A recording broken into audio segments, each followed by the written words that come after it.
Something that I think is incredibly important is pleasant activity scheduling. And this gets at behavioral activation. It can help combat the physical deconditioning. So if you can get somebody to get out and about to do something that they like to do, then hopefully that will keep them much less sedentary.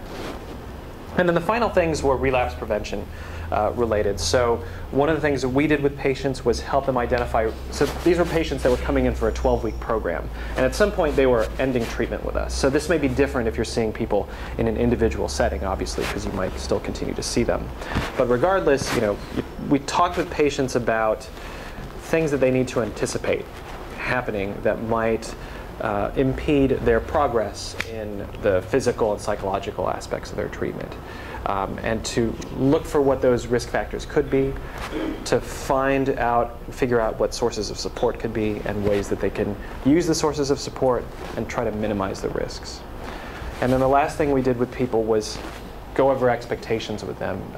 The difference between a setback and a relapse was very important. Oftentimes we would have patients who, if they started feeling kind of more pain again, or if they had a really bad pain attack on a particular day, they felt like that was the end of the world, basically. And we had to talk with them to tell them to expect these things to happen, that this is a chronic condition, and that on some level pain will recur, but you have these things that we've now given you, these skills that can help you cope.